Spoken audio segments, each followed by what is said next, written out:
journal vous est offert par le FPI, Fonds des promotions de l'industrie, votre partenaire privilégié pour la réussite de vos projets.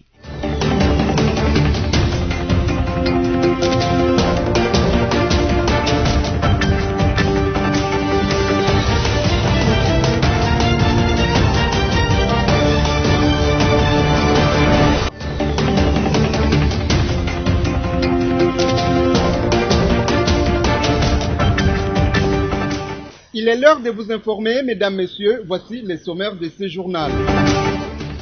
Retard dans la publication du gouvernement de l'Union sacrée, le Premier ministre Sama Lukonde a fait les comptes rendus au président Tshisekedi. La SENCO a publié sa feuille de route sur l'organisation des élections en 2023, un document qui contient plusieurs activités avant, pendant et après les scrutins. Le peuple congolais a rendu hommage ce vendredi au député national Henri Thomas Lokondo, décédé des suites d'une maladie en Afrique du Sud. Bienvenue si vous nous rejoignez. D'abord cette information, après sa mission à l'est du pays, la chef de la MONUSCO, Bintou Keïta, a rencontré le président de la République, Félix Tshisekedi, à qui elle a présenté son rapport. Pour la deuxième fois en moins de mois après son arrivée en terre congolaise, Bintou Keïta, la patronne de la mission onusienne au pays, a rencontré le chef de l'État, Félix-Antoine Tshisekedi Tshilombo, jeudi 18 mars 2021 à la Cité de l'Union africaine à Kinshasa. La représentante spéciale d'Antonio Guterres était porteuse d'un rapport de son périple dans la partie est de la République démocratique du Congo, mise à mal par des conflits armés depuis 2 décennies. Des Goma à Bunia, en passant par Bukavu et Beni, cette ronde des zones en proie à l'insécurité a permis à Bintou Keïta de palper du doigt la situation sociale des populations victimes et d'identifier le secteur où la MONUSCO doit renforcer ses capacités et son action dans le processus de restauration de la paix en République démocratique du Congo. Saluant à la détermination du chef de l'État Félix Tshisekedi à pouvoir éradiquer l'insécurité dans cette contrée, Bintou Keïta a affirmé qu'il y a espoir de restaurer la paix à travers les programmes en gestation et une matérialisation urgente. Retard dans la publication du gouvernement comme annoncé au sommaire, le Premier ministre Sama Lukonde en a informé le chef de l'État avec qui il s'est entretenu jeudi 18 mars à la Cité de l'Union africaine à Kinshasa. Je venais d'avoir un entretien avec le chef de l'État, son Excellence Félix-Antoine Tshisekedi.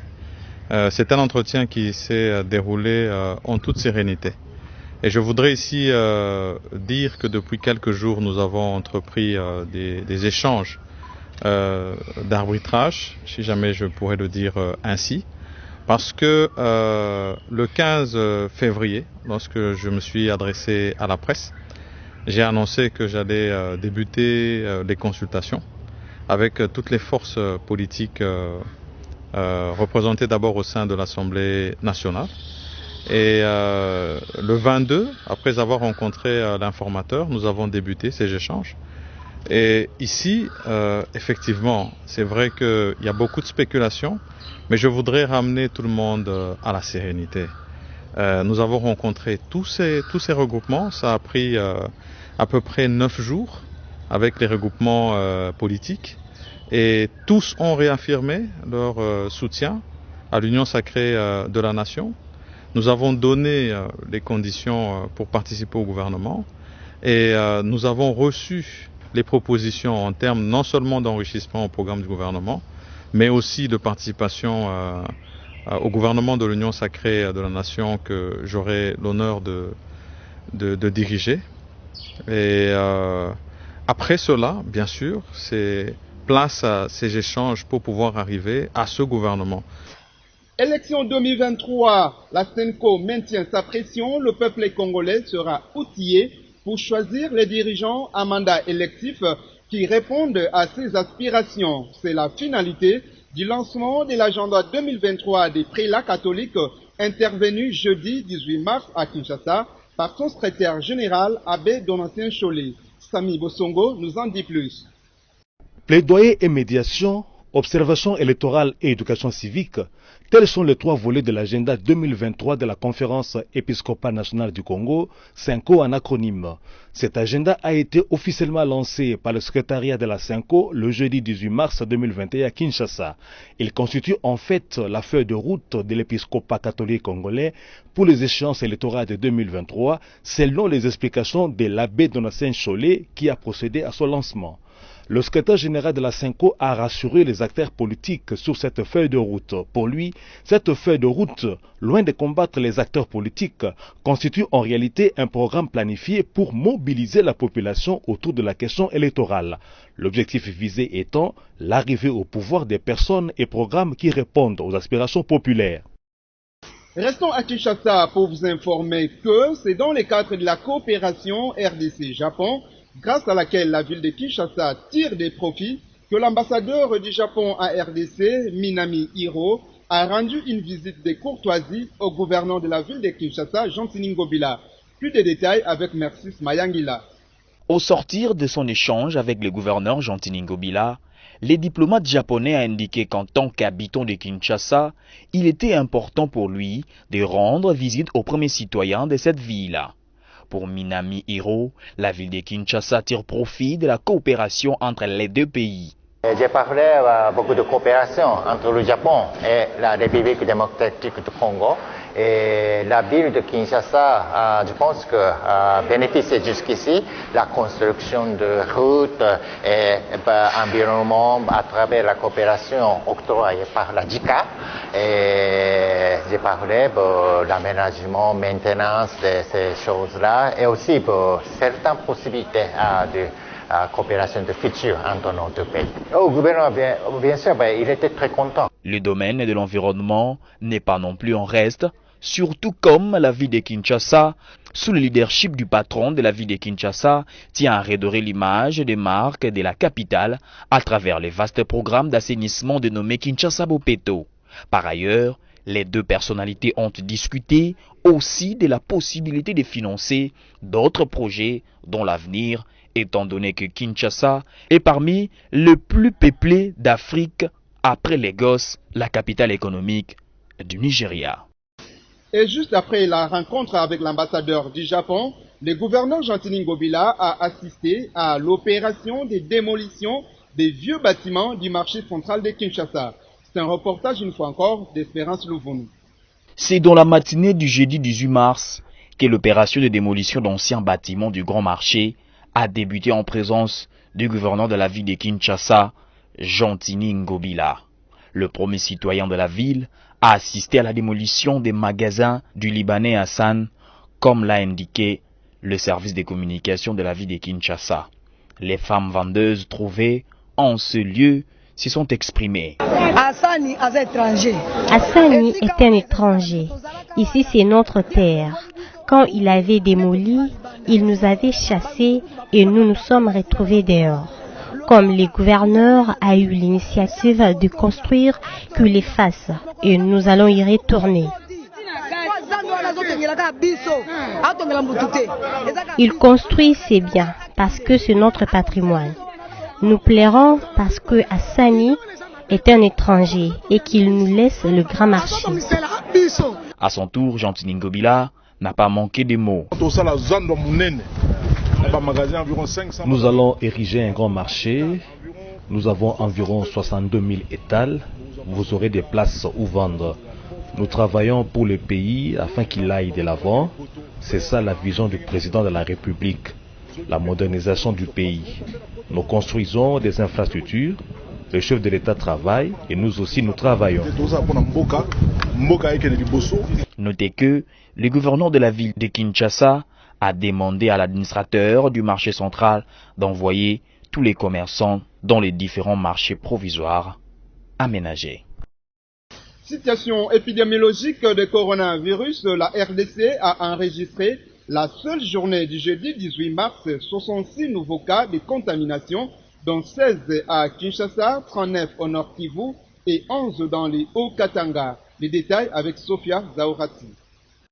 Rendu public ce vendredi 19 mars 2021, les rapports du secrétariat technique du comité multisectoriel de la riposte contre la COVID-19 indiquent que 66 nouveaux cas de contamination par le COVID-19 ont été enregistrés le jeudi 18 mars. Parmi ces nouveaux cas, 39 sont du Nord Kivu, 16 du Kinshasa et 11 du Haut-Katanga.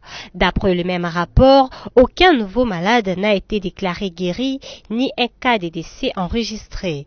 Les cumuls de guérison et de décès restent statiques et sont respectivement de 24 361 et 726 cas. Depuis la déclaration officielle de la pandémie en RDC le 10 mars 2020, les cumuls de cas s'élèvent à 27 356, dont 27 355 confirmés et improbables. En sécurité, les forces armées de la République démocratique du Congo, les FARDC, sont venus à bout des miliciens Codeco qui ont endeuillé la population des villages de Tchélé et Garoua dans la province de l'Ituri au début de cette semaine. Suivez le lieutenant Gilles Ngongo, il est porte-parole de l'armée dans la province de l'Ituri. Nous allons poursuivre l'ennemi jusqu'à son dernier retranchement. Ici, l'ennemi s'est retranché en Baou. Derrière moi, c'est l'heure du Fens. L'objectif final pour les forces armées, c'est arriver là et détruire, étouffer toute forme de menace pour que notre population soit à l'aise. Nous sommes ici avec les forces armées, la menace, la face vers l'ennemi. Donc les forces armées sont déterminées à détruire l'ennemi et à le mettre hors d'état de nuire. Mais aussi, l'objectif ultime pour ces opérations, c'est quoi? C'est détruire la volonté de l'ennemi pour combattre. Et ça, nous allons le faire et nous sommes déjà à quelques pas de cette victoire finale pour donner à notre population le meilleur de nous-mêmes. C'est quoi? C'est la paix, la tranquillité et la restauration de l'autorité de l'État. Nous sommes à quelques kilomètres de Mbaou. Nos hommes sont déjà en progression vers l'ennemi pour le détruire. En justice, une nouvelle perquisition dans l'une des résidences de Caleb Moutonde, ancien directeur de l'Agence nationale des renseignements ANER, recherché et poursuivi par la justice. L'annonce à la presse a été faite par sa famille biologique le jeudi dernier. Merveille Bababébaï pour les détails. L'une des résidences de l'ancien administrateur général de l'Agence nationale de renseignement congolais, Caleb Moutonde, a été perquisitionnée par une équipe mixte composée des éléments des forces armées de la République démocratique du Congo, la police nationale congolaise ainsi que les civils durant 4 heures en début de soirée le jeudi 18 mars 2021. Une annonce faite par sa famille biologique qui craint que les effets militaires soient plantés secrètement dans les différentes résidences fouillées par les personnes en charge de ces opérations pour incriminer celui qu'ils appelaient affectueusement superflic. Elle recommande par contre à l'autorité compétente la présence des éléments de la MONUSCO pour veiller au bon déroulement de ces fouilles. Téléphones, ordinateurs, dispositifs Internet sont là à des objets qui ont été emportés par cette équipe mixte de plus d'une vingtaine de personnes. Une nouvelle perquisition devrait avoir lieu ce vendredi pour ouvrir une pièce qui serait restée fermée et qui contiendrait les archives de l'ancien patron des renseignements congolais. Toujours introuvable, la famille de Caleb Moutonde multiplie les avis de recherche pour pouvoir localiser son membre cher. Ces avocats ont à leur tour saisi le procureur général près la Cour constitutionnelle pour dénoncer l'irrégularité de ces procès. Et puis cette brève concernant les programmes des obsèques du député national Henri Thomas Lukundo, c'est à 17h de ce vendredi à Kinshasa que la cérémonie officielle des hommages a débuté au Palais du Peuple, siège du Parlement congolais. La journée du samedi sera consacrée à la levée du corps et départ pour Mbandaka à l'Équateur, où l'illustre disparu sera inhumé dimanche 21 mars 2021. Sachez que c'est depuis le jeudi 18 mars que le dépôt mortel d'Henri Thomas Lukundo est arrivé à Kinshasa en provenance de l'Afrique du Sud où il est décédé des suites d'une maladie. Que son âme repose en paix. En dehors de nos frontières, sachez qu'après le décès du président tanzanien John Magufuli, mort survenu des suites d'une crise cardiaque, la vice-présidente Samia Suluhu Hassan a officiellement pris le pouvoir ce vendredi à travers une cérémonie de prestation de serment. Sofia Zaorati nous en dit plus. La vice-présidente de la Tanzanie, Samia Suluhu Hassan, vient de prendre en public la succession du président John Magufuli, décédé depuis le mercredi 17 mars. C'était au cours d'une cérémonie de prestation du serment à Dar es Salaam, c'est vendredi 19 mars 2021, que cette femme musulmane âgée de 61 ans est devenue la première présidente de ces pays d'Afrique de l'Est. Pour rappel, l'ex-président tanzanien est décédé à l'âge de 61 ans dans un hôpital de Dar es Salaam suite à une crise cardiaque telle que dévoilée par Samia Suluhu dans une allocution à la télévision publique. En sport, le SM Sangabalende n'est pas parvenu à s'approcher du leader, le tout-puissant Mazembe, après son nul vierge du jeudi dernier contre la jeunesse sportive de Kinshasa, JSK. Plus de détails avec Sami Bosongo. 0 but partout, c'est le score final du duel entre Sa Majesté Sangabalende et la jeunesse sportive de Kinshasa, JSK en sigle, jeudi 18 mars au stade de Martyrs de la Pentecôte. Un score qui n'arrange pas les affaires des Anges et Saints de Mbuji-Mayi dans leur élan pour la conquête du titre à la fin de cette 26e édition de la Vodacom Ligue 1. Avant cette rencontre, le mercredi 17 mars, 5 rencontres ont été organisées à cette manche au retour de la 26e édition du championnat d'élite de la RDC. Le Lubumbashi Sport a ralenti les arts du FC Lupopo en les battant par 2 buts contre 1. L'AS Simba et Don Bosco se sont neutralisés par un but partout. La JSC Groupe Bazano et le RCK se sont contentés d'un nul d'un but partout. Le DSMP s'est imposé de justesse devant l'AS Dauphin Noir par un but à 0 et Blessing FC a battu les FC Renaissance par un but à brosse.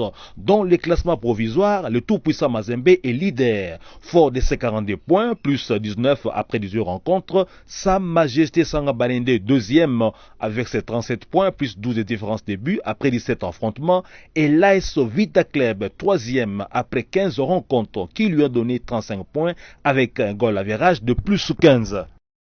Et puis, un mot sur les éliminatoires de la CAN Cameroun 2022. Sachez que le sélectionneur des Léopards, Christian Nsengi-Biembi, a actualisé la liste des joueurs suite aux absences de ces cadres évoluant dans les championnats européens et asiatiques. C'est un reportage de Sami Bosongo. La liste de forfaits parmi les léopards professionnels s'allonge de façon préoccupante. Après le forfait de Meshak Elia, Dieu merci Mbokani et Glody Ngonda, Paul José Mpoku ne viendra pas non plus. Son club Al-Wad d'Arabie Saoudite a écrit à la FIFA pour qu'elle signifie à la FECOFA l'indisponibilité de son joueur par crainte des risques de contamination par la Covid-19. Si le sélectionneur national Christian Nsengi-Biembi a trouvé des remplaçants pour la plupart de ses forfaits, en puisant chez les réservistes, Arsène Zola par exemple pour Glody Ngonda, les Congolais ne jurent que par la présence de Meshak Elia.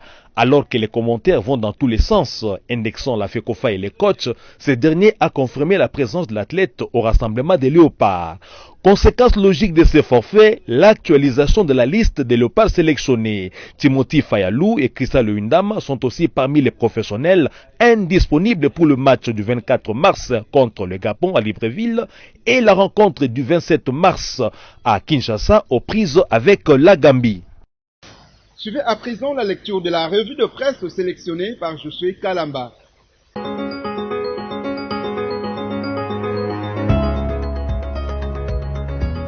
Mesdames, Messieurs, bienvenue à la revue de presse de ce jour que nous ouvrons avec ce titre de Forum des As. Prêchant calme et sérénité dans l'attente du gouvernement Samalou Kondé, il ne faut pas confondre urgence et précipitation. Le Premier ministre Samalou Kondé se voulut rassurant après s'être entretenu jeudi 18 mars avec le président de la République Félix-Antoine Tshisekedi Tshilombo à la Cité de l'Union africaine face à la pression de plus en plus croissante au sein de la population quant à la publication du gouvernement. Le nouveau Premier ministre a lancé un appel à la sérénité. C'est vrai que nous comprenons l'urgence de la sortie du gouvernement, mais il ne faut pas confondre urgence et précipitation, s'est-il exprimé à la sortie de l'audience audience avec le chef de l'État qui s'est déroulée en toute sérénité. Mesdames, Messieurs, poursuivons cette revue de presse avec ce titre de la radio Kapi. Congo central, l'activisme de coupeurs de route entre Lukala et Kimpese refait surface. Le coupeur de route refont surface sur la nationale numéro 1 dans sa partie comprise entre la cité de Lukala et celle de Kimpese. Des bandits ont braqué dans la nuit du mercredi à jeudi 18 mars des véhicules et ont extorqué les biens des passagers. Ces bandits ont encore menacé avec armes de voyageurs au niveau du dos d'âne de Ngongo à la hauteur de l'ancien poste de la police de circulation routière de Lukala. 2 voyageurs ont reçu de balles niveau des jambes et sont actuellement pris en charge à l'hôpital IME Kimpese. C'est le 3e cas de banditisme qui a été enregistré dans cette zone en l'espace d'une semaine. Terminons cette revue de presse avec actualité.cd qui écrit Handball Cannes 2021. Les Léopards Handball Dames ont entamé la première partie de leur stage de préparation comme prévu à Chartres en France en prévision de la Coupe d'Afrique des Nations Cannes. Ce sera à partir du 10 juin 2021 au Cameroun. Le staff technique dirigé par Francis Touzolana qui a remplacé Célestin Poix dispose d'un noyau de 18 joueurs. C'est tout pour cette revue de presse. Merci à vous de l'avoir suivi et à la fois prochaine.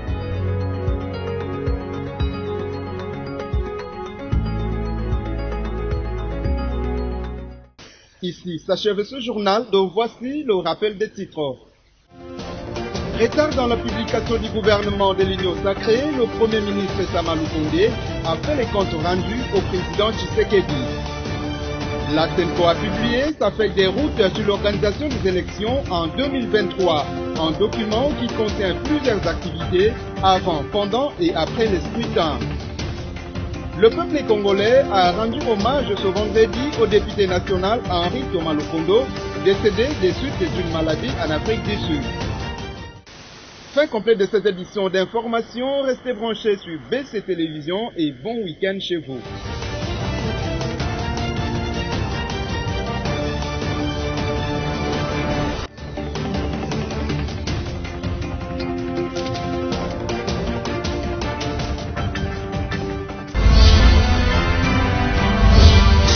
Vous a été offert par le FPI, Fonds des promotions de l'industrie, votre partenaire privilégié pour la réussite de vos projets.